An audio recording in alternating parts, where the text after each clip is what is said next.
My PlayStation 2 journey is a pretty interesting one. I did not buy the system at launch. When it came out in fall of 2000, I was very happy with my Dreamcast at that time, and I was still using my PlayStation 2 quite a bit. Not to mention the fact that the PlayStation 2 was in very limited supply. There were a bunch of people going after them, and you really couldn't find them in stores. So I decided not to worry too much about that until late January of 2001, of course, when Sega announced that the Dreamcast was being unceremoniously dumped and not being developed for anymore. So that's when I took my Dreamcast and my Dreamcast games, and I traded them all in for a PlayStation 2, which was brand new and a bunch of games. And I'll be going over these memories in a repeat episode a little bit later this year, right around September or so. But the reason that I bring up the PS2 is because I've been collecting for it, honestly, for about 9.5 years. I started collecting for it in earnest when I was living in Arizona in 2010, when I was struggling with modern consoles. I didn't like where the Xbox 360 was going. I was pretty unhappy with the PS3, and I just told myself that I wanted to go back. I wanted to get an older system. So I bought myself a brand new PlayStation 2 as a silver model. And I started collecting games for it. And GameStop at that time, they still had quite a few PlayStation 2 games, and the prices were pretty good. They would get better a few years later when they were trying to clearance them out or blow them out, and that's where I got a lot of my loose disc only games.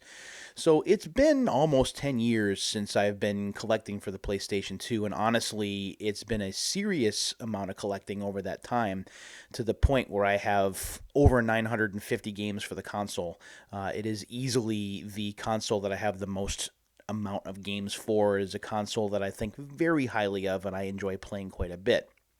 My one problem with the console isn't with the console itself per se, but rather with the controllers. And part of that, I guess, is my fault, because I tend to be pretty rough with them. I think I might put too much pressure on the analog sticks, especially the left one, for movement, and I may push it forward too much, or I may put a bit too much pressure on it. So what I find happens after a certain amount of time using a controller is I get what I like to call stick drift. And what that is the if I leave the stick alone, if I don't have my thumb on it, my character will go to the left or to the right, or my aim on the screen will move left or right without me moving it. So I have to recenter the stick with my thumb. I have to keep it in a different spot other than center in order to keep it centered. It's pretty annoying. And so I've had to replace a few controllers over the years, and I've been buying used controllers to do so, and I've had fairly good luck with that. Unfortunately, I've had to replace a few PS2s over that 10-year span as well, because I use them so much that the lasers get bad, or sometimes they won't read blueback discs, or sometimes they won't read dual layer discs. But I have had good luck with the most recent PS2 that I picked up used from Retro Games Plus in Newington, Connecticut. It's been solid for, I think, a little over a year and a half now. But the controller that I got with it, unfortunately, is another story. Again, the more I play it, the more stick drift I get, and some of the buttons aren't responding the way that I want. So it's time to replace that controller, and this time I am not going to be replacing it with a used controller, but instead I am going to be going with one of the two sealed DualShock 2 controllers that I had hanging on my wall. Now I just have one. This here is the slate gray controller, and I gotta make sure I turn it right there. This is a genuine DualShock 2 controller from Sony. This is first party. I only use first party controllers. I don't use third party ones. I'm a big stickler with that, especially when it comes to the PlayStation 2. I just don't trust third party controllers. So this is a DualShock 2. It does have the two sticks. It has the 4 analog face buttons as well as 4 trigger buttons, and a D-pad design that I have been using for a long time, going all the way back to 1995. I can't believe it's going to be 25 years since the PlayStation came out, and again, that's going to be come September. So, it is time to open this up so I can get myself a brand new controller and not have any more controller problems, at least hopefully for another year or maybe year and a half. So the packaging for the DualShock 2, unfortunately, is that really annoying plastic packaging that you just can't open on your own. It doesn't come in a cardboard box, so you have to take scissors to it. So that's what we're going to do here. I'm going to try and do this, and this may take a little while on camera, but I'm going to be doing it all so that you can see what I'm doing. And we're going to kind of switch sides, and we're going to do this here. There we go. And it fell on my keyboard. That's okay. And we'll see if we can get in there. And I gotta do this, and I'm not gonna be able to write like that. This controller I picked up. I forget what show or where I got it from, but it has been sitting on my wall, just kind of waiting for this particular moment in time. It's been about this controller here. I think it's been a couple of years since I got it. Of course, getting this open is is not an easy proposition. There was not to change the subject, but there was a video that James Rolfe did as his BS Man character, and I'm editing myself for clean purposes because this is a family show. And he talked about the plastic packaging that you have to open up with scissors. Actually, I think he did it as part of a nerd episode. He's kind of like it was kind of a crossover. So we now have it open. So I want to kind of,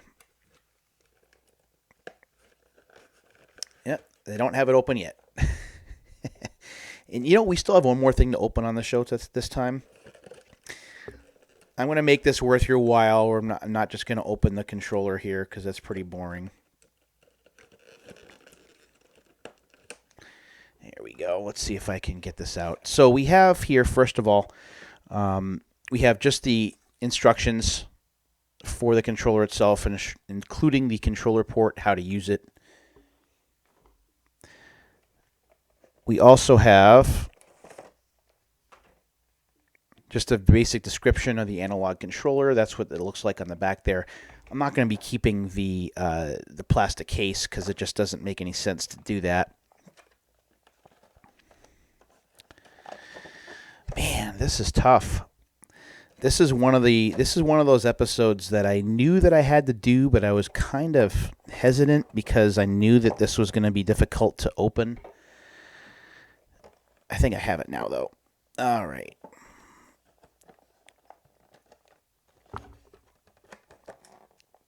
I'm also trying not to cut myself open because, that would look really bad on camera if I bled everywhere. Here we go. So we have the controller out of the case,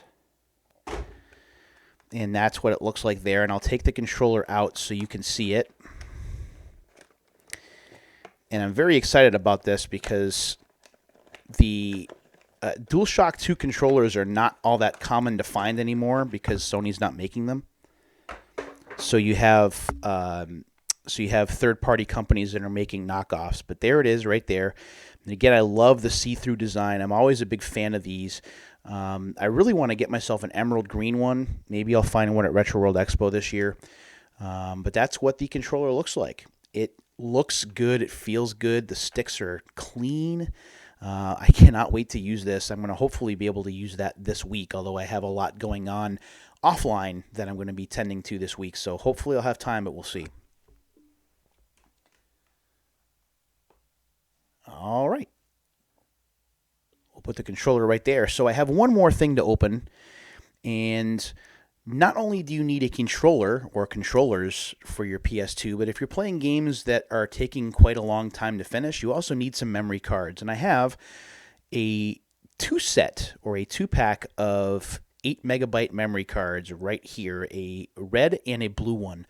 Now, I have a lot of memory cards, but these memory cards, some of them I bought used, and there was one memory card I remember using where it actually messed up my memory card port. It was another PlayStation 2 I had to replace.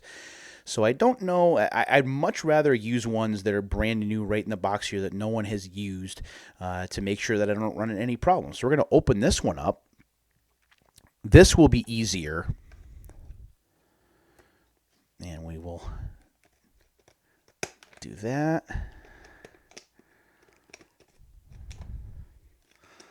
All right, there we go. Of course, the scissors are stuck on my fingers. All right. And when we open this up, there are two things that you get. You get the memory cards themselves. I think I'm going to try and cut down the sides here.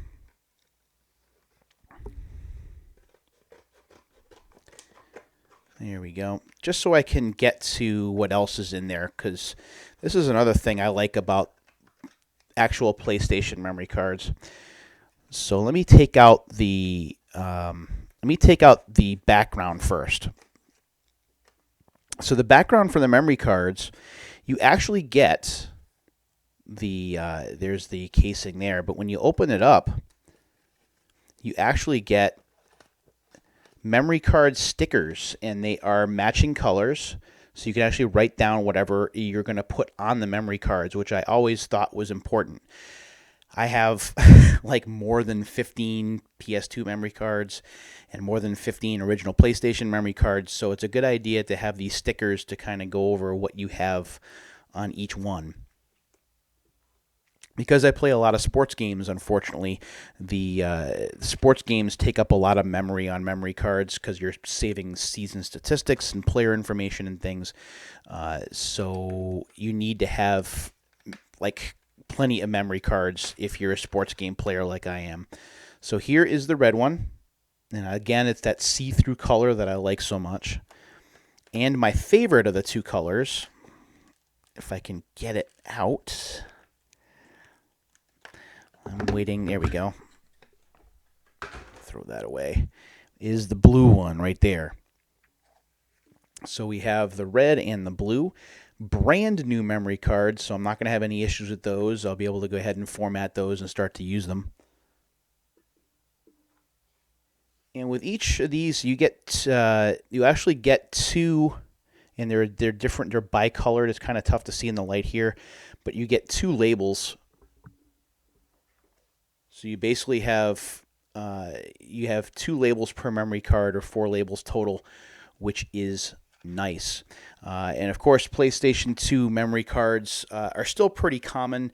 However, they're starting to go up in price. The original PlayStation memory cards are going up even more in price.